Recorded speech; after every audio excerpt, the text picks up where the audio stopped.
Okay. Hey, everybody. Thanks for joining. Give me a quick thumbs up just to let me know that you can hear everything, and we'll get going.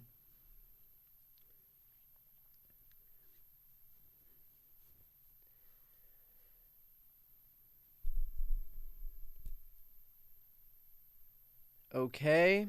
Looks like we are good to go momentarily.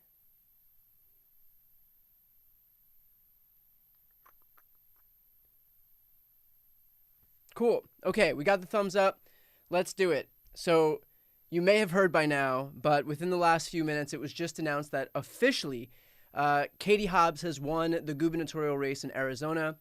Kari Lake has lost that race. She was the last vestige of Trump's election denier team who had lost their elections. So it looks like pretty much the entire slate of election deniers running for either governor or secretary of state in any of these battleground states, the entire slate of them has lost. So for those of you just joining, just finding out, Kari Lake has lost the governor's race. The Republican Kari Lake has lost the governor's race, close ally of Donald Trump.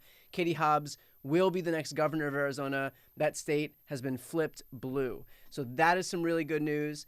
As far as the other gubernatorial races go, Democrats were able to hold on to a number of super important races. Tony Evers held on to the governor's seat in Wisconsin. Obviously, Josh Shapiro was able to keep that seat blue in Pennsylvania against Doug Mastriano. Oregon was able to stay blue despite a late effort by Republicans to inject money into a Democrat-turned independents campaign to act as a spoiler. So we kept Oregon. And obviously, Gretchen Whitmer was able to keep that seat in Michigan. A few losses include Texas, where Beto unfortunately lost. Stacey Abrams lost in Georgia. And they kept the gubernatorial seats red in Ohio and Florida. And then a tough loss was the one in Nevada, where Sisolak did lose that race. But for tonight, some really good news out of Arizona, which is a super important state to keep blue, to keep out of the hands of election deniers, and that is that Katie Hobbs has won that race. As far as the Senate is concerned, Democrats have won the Senate outright. It's a done deal. Now it's just a matter of whether we'll have 51 seats in the Senate or 50 seats in the Senate. That we'll get the answer to that after this Georgia runoff on December 6th. It will make our lives much easier in terms of confirming judges. If we have 51 versus 50, there won't be the need for any discharge petitions, which require another vote in the Senate. So it'll just increase the speed with which we'll be able to confirm judges, which will be obviously a major priority coming up in the next 2 years. Now let's go on to the House. The House is where it gets a little more complicated. So as of earlier, it looked like the Democrats would be able to stay in the hunt for control of the House. As of this point right now, tonight, November 14th, it does not look like the Democrats will have the votes to hold on to the House. We needed to hold 2 races in Arizona. I think the last time I did a live stream, I spoke about how we needed to hold we needed to win Arizona's 1st and 6th congressional districts. I believe both of those districts were called for Republicans. We've also gotten a few ballots that have come in California, but in a number of seats that we needed big late turnouts for Democrats in those races, it looks like we didn't get those numbers. So those 2 seats in Arizona and a number of seats in California, all taken together, it looks like we aren't going to have the numbers to hold our House majority. So what does that mean? It basically means that these next 2 years will be very important in terms of confirming judges. It means that this little period of time, the lame duck session of Congress, will be important in terms of passing any last legislation that we're looking to pass. I know one of those pieces of legislation is a bill to codify same-sex marriage. They've put forward some legislation. I believe a group of senators has introduced some legislation that they say will have the 60 votes needed to break a filibuster.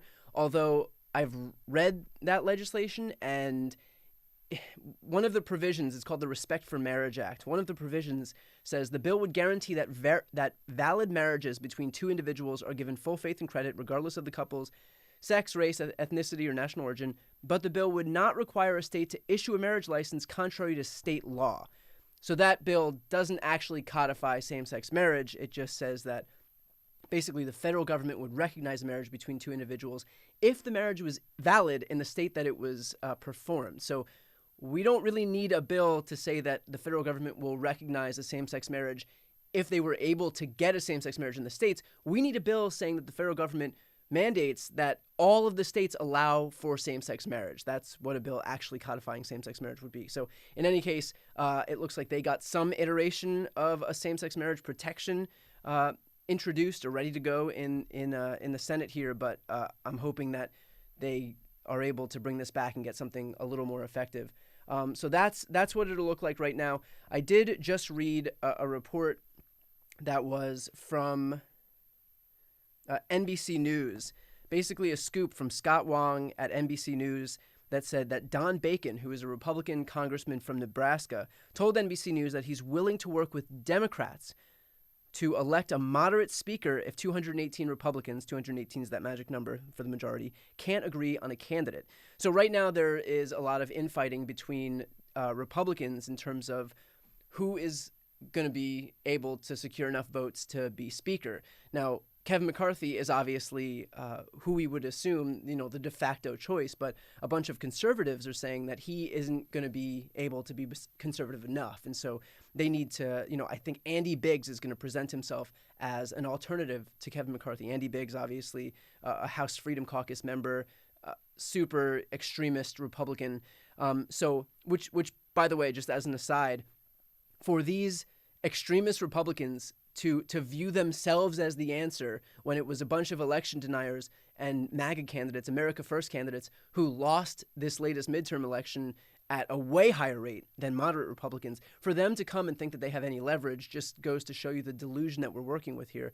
But right now it looks like there's going to be some infighting between the Republican caucus in terms of who they're going to pick to be their next speaker. And so now we have some moderate Republicans saying that if their party can't figure it out, they'll look to the Democrats, who may have 215 or 216 seats. Remember, you need 218 for a majority. Democrats, if they have like 215, that means if they can peel off a few moderate Republicans, there is a world in which there could be a moderate Democratic Speaker of the House, like an Abigail Spanberger or something like that. So would I bet that this is going to happen? Probably not. But it is interesting that Republican lawmakers are coming forward and speaking on the record about how if Republicans can't figure their shit out, then there are still Democrats who would be willing to run for speaker and who would have the support of some moderate Republican lawmakers, including Don Bacon.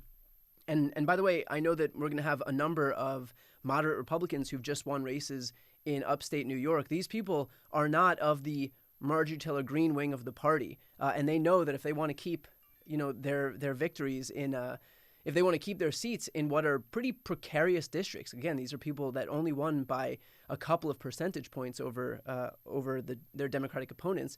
Sean Patrick Maloney lost his race by like half a point.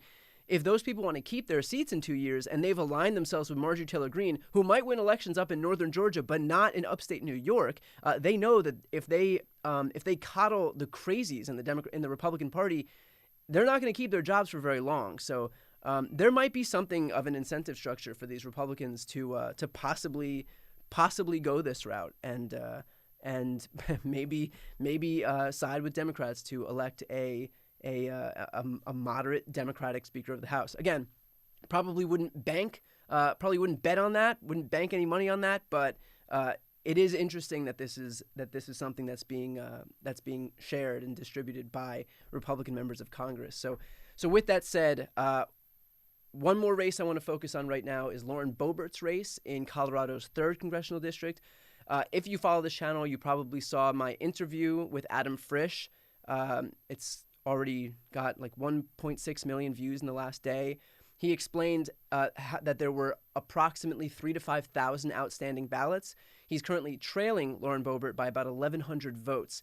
So the fact that there are still between 3,000 and 5,000 ballots outstanding is a good sign. So first off, I would recommend that you watch the interview if you haven't yet.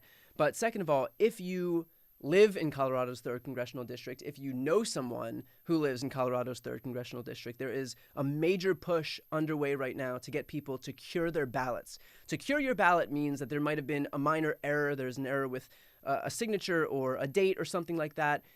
And so to call the Secretary of State there, I have the link right on my Twitter. So just go on to my Twitter, Brian Tyler Cohen, and you'll be able to find the link in a tweet.